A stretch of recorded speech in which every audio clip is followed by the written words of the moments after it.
While this may have been brewing for a while, things really kicked off in Parliament when Mr. Potato Head came in off the long run.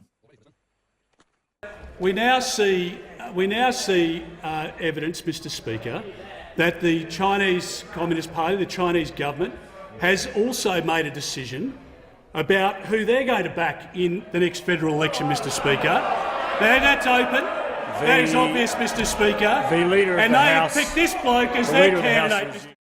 When the government's in trouble, go back to safe ground. And for this government, that's China.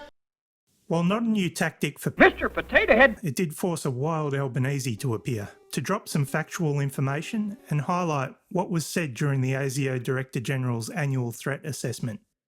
Well, the ASIO Director General has publicly stated that if he had concerns about attempts at foreign interference in political parties, he'll raise them directly with the party leader.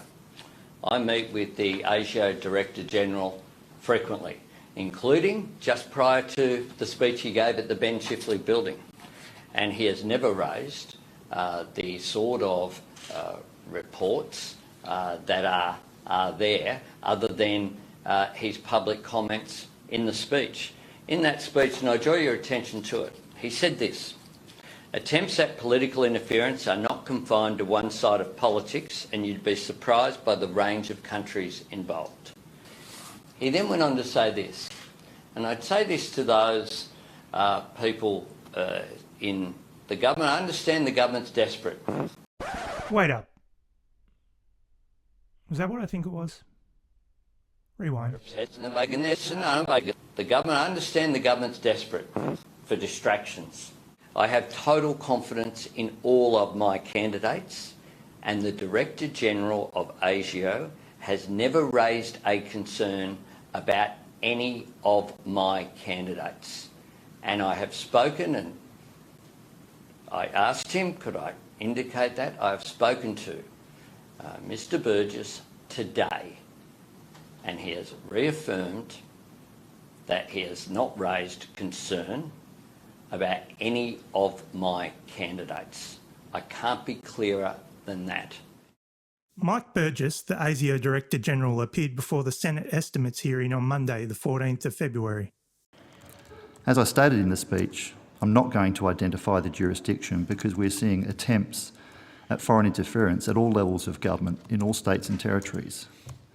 Attempts at political interference are not confined to one side of politics, and you'd be surprised by the range of countries involved. Attempts at political interference are not confined to one side of politics. Does ASIO hold any concerns about foreign interference in any of Labor's federal candidates in the upcoming federal election? I think what I can say, Senator, Mr Albanese, the Leader of the Opposition, gave an accurate account of the conversation I had with him last week when he asked me that question. So in other words, no. I've spoken to Mr Burgess today, and he has reaffirmed that he has not raised concern about any of my candidates. I can't be clearer than that. Hypothetically, our intelligence is there to be used for national interest purposes only, not interests of individuals. ASIO is not here to be politicised. It should not be. We're here to protect Australians from threats to their security. ASIO is apolitical. The work they do is to be used for the national interest only. So despite the ASIO Director General's statements made before the Senate estimates hearing, and fresh from his 60 Minutes ukulele flirt piece, the Prime Minister decided it was his turn to get in on the China action and throw some mud. Prime Minister. we got another Manchurian candidate. I didn't hear it. It's the Chinese government themselves, Mr. Speaker, who has picked their horse and he's sitting right there. Neil Mitchell was fairly clear on what he thought of it all on 3AW. In the past 3 years, many times I've attempted to get the Prime Minister to discuss China and really in critical terms, and he won't. Prime Minister has tiptoed around it, and suddenly he's got the hobnail boots on. It's electioneering. He knows the Australian public is nervous about China. He's exploiting that. He's chasing votes. He's wedging the Labor Party. OK, it's a bit of a dog whistle. It's electioneering. Oh, it's a dog whistle. Electioneering and dog whistling. Sounds about right. There's ways to raise concerns about foreign interference and say Labor might have a softer national security policy without going over the top like that. And I don't think it's very prime ministerial.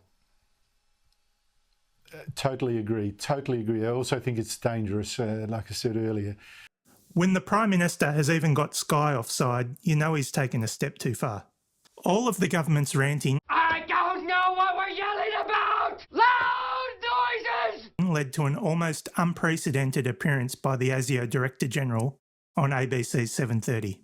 The Prime Minister in Parliament this afternoon has referred to the Deputy Labor leader as the Manchurian candidate, which he then withdrew. We've heard the Defence Minister Peter Dutton the other day claim that Anthony Albanese was China's preferred candidate. How concerned are you about politicians weaponising national security and intelligence in the lead up to the election? So there's two things I'd say there. One, the foreign interference is against all members of Parliament, so it doesn't go after one particular party or the other, so it's kind of equal opportunity in that regards. In terms of what politicians do, I won't comment on what politicians do, but let me take it back to what I really do care about. ASIO is apolitical. My staff are apolitical. They put their lives on the line to actually protect Australians and Australia from threats to security.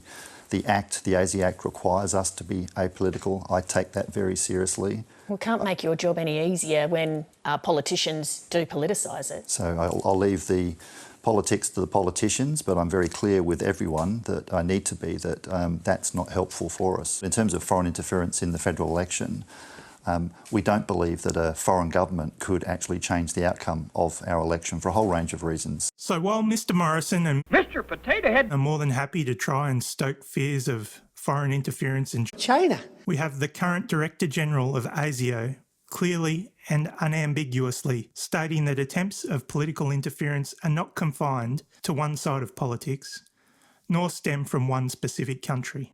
Moreover, attempting to politicise national security is not helpful. It's not just the current Director General making these kinds of statements either.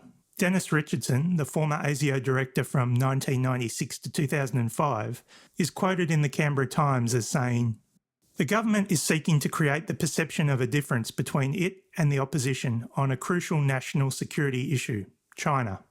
Seeking to create the perception of difference where none in practice exists. That is not in the national interest. That only serves the interest of one country, and that country is China."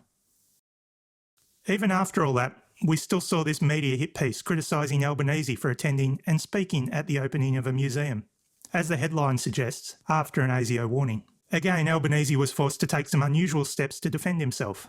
In a statement to Parliament, Albanese said that he'd met with the ASIO Director General and sought his permission to state to the Parliament that he had consulted the Director General of ASIO before accepting that invitation. While that obviously poured cold water over the original story, the mud had already been flung and the clarification disappeared very quickly from the news cycle. So while Morrison and friends are busy throwing as much mud as possible at the opposition, the reality is it's all just a distraction. loud noises! Morrison would prefer to talk about China than the many and varied failures of his government. It's a bold strategy, Cotton. Let's see if it pays off for him. It's a risky strategy given that A, there would appear to be very little basis in these attacks, and B, Australia is heavily reliant on trade with China.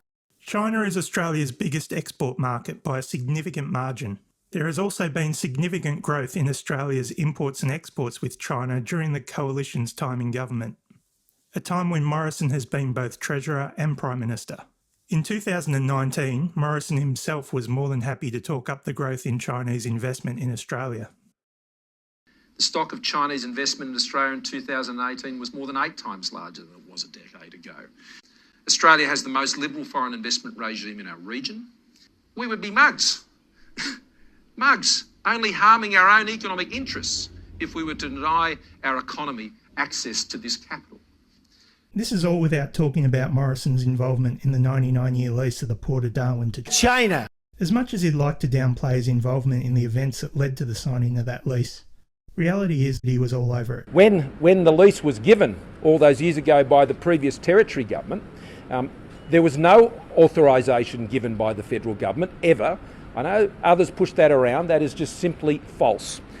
There was no authority for the federal government to reject, approve anything in relation to the leasing of that asset.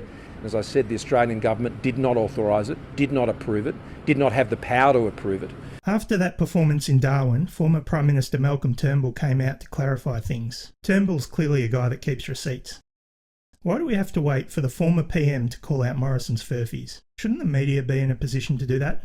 So, word association game. Port of Darwin, Scott Morrison. China. The Morrison government are definitely going to be keeping the fact-checkers busy leading up to the election. And maybe that's the point. Throw enough mud, some will stick, true or not. And this will force the opposition to spend what little media exposure they have on correcting the record. I feel like we've seen this somewhere before. China. China. China. China. China. China. China. China. China. China. China. China. China. China. And what we're seeing here this week is the importation of Trumpian rhetoric where truth doesn't matter and facts don't matter. A drowning man will clutch at a straw, and Morrison is looking more and more like a drowning man by the day. But a drowning man will also reach out to grab onto anything to stay afloat.